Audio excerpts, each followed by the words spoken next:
So, in this tutorial, we're going to set up the stored procedures that are necessary for the product administration. So, if we go to the Database Explorer and we right-click on Stored Procedure to add a new stored procedure, we're going to need to create 3 or 4 really, if I think about it. I'm going to start with the easiest, and this is going to be the one that we use to delete product. So call it delete product.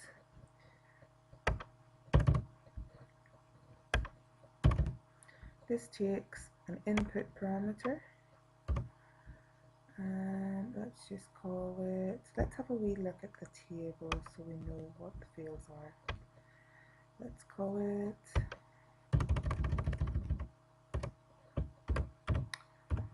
product ID, and this is going to be an integer. So the SQL statement is going to be straightforward. Delete from product where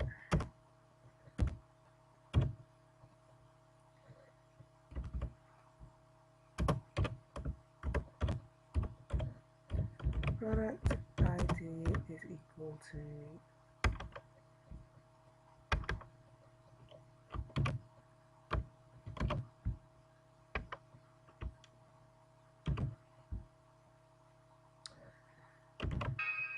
oh, incorrect syntax. What have I done? I just left a comma there.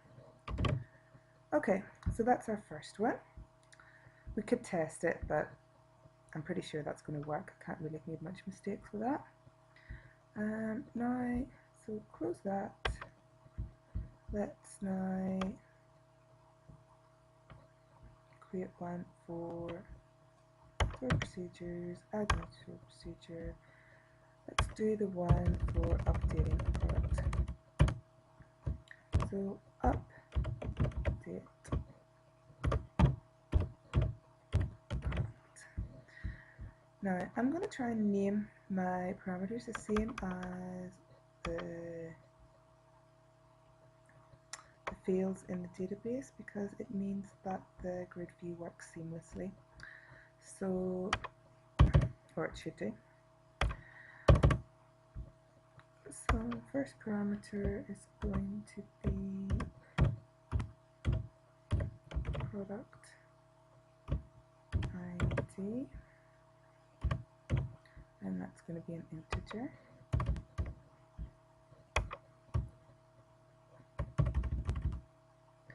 Next parameter is going to be product name, and that's going to be a var, and we'll give it a length of 50.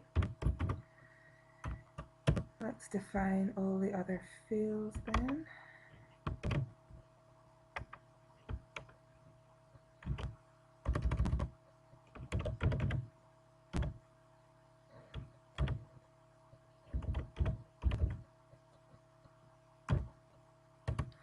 The description is going to be a varchar, but this can hold, description could be much longer, so I'm going to give it a length of max. Then it's the image path.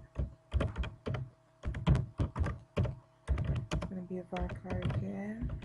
50 should be enough, unless you've got an extremely long path to your image.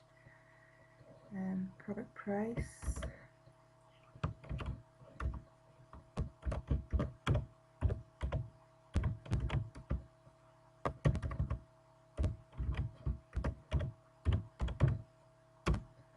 Be small money.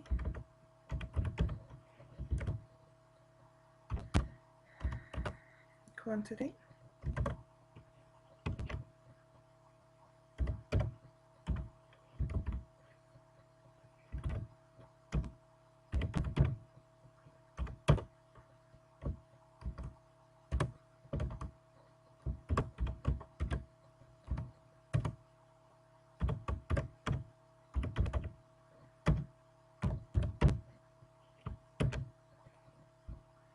Okay, so that's our input parameters set up. Now we're going to write our statement. So the structure of the update statement, if you remember, update, and then we set. So let's set product ID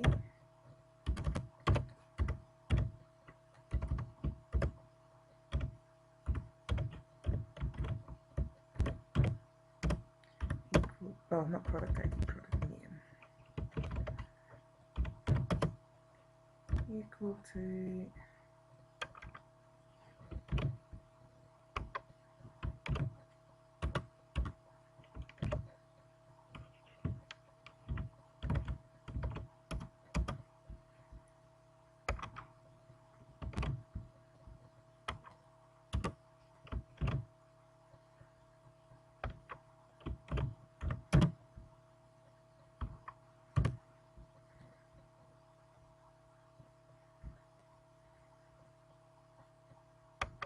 forgot the keyword, which was a table here, update product. Set product name is equal to product name, and let's do all the other ones.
Okay, so this should be our stored procedure for the update product set. So we can save that. Oh, I've made a mistake here. Just got a little typo there. Okay, so just one more to go. Insert product.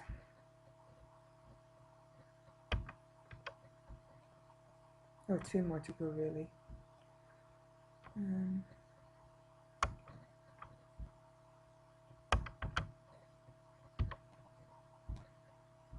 Okay.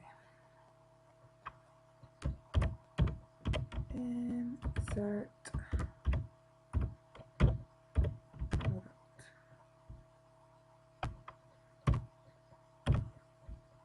Oh, I'm just going to open up, go back to the update products here, and I'm just going to copy the list of parameters so I don't have to do it again.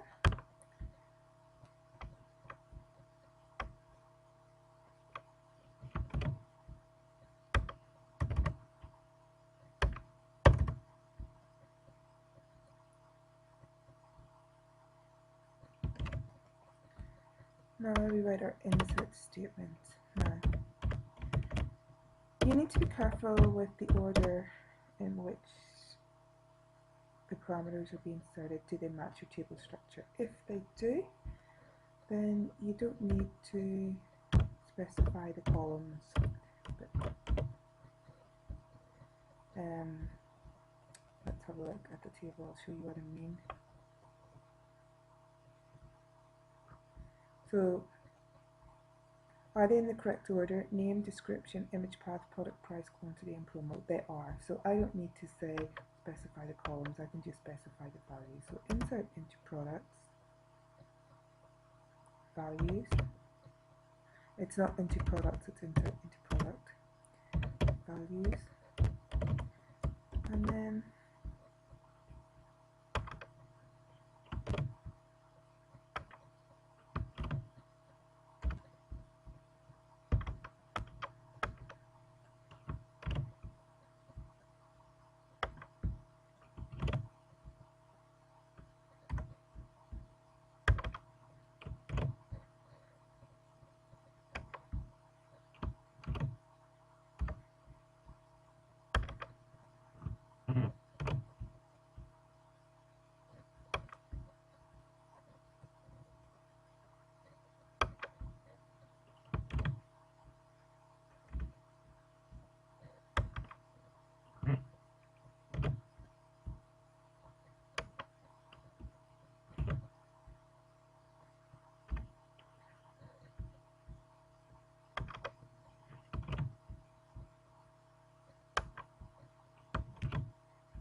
and hopefully that's that for the insert.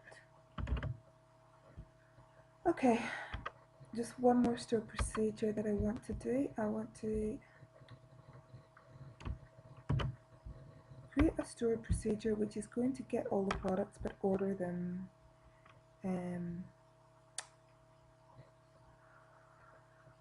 by descending order.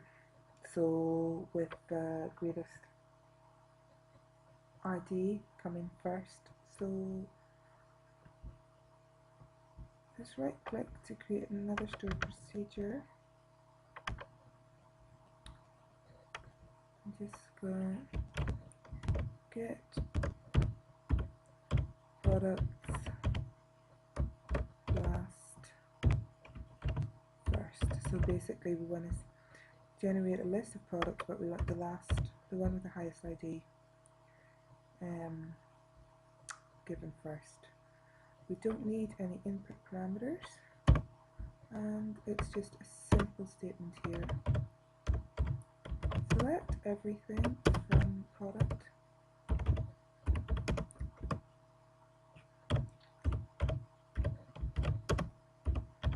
order by ID descending, and it's not ID, it's actually product ID. And I'm making so many syntax mistakes.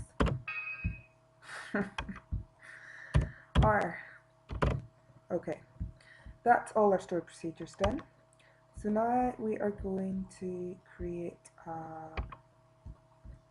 well, if you haven't already created an admin folder, create an admin folder, right click, new folder. I've already done it, so I'm not going to do it again.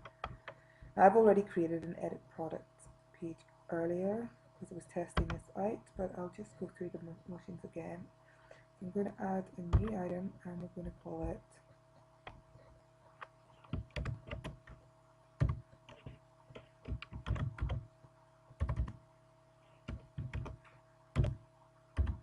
edit products. What did I call my last one? Okay, edit product 2.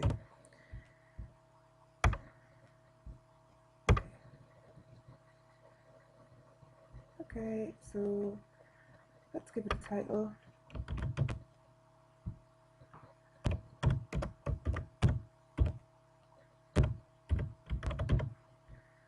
And the heading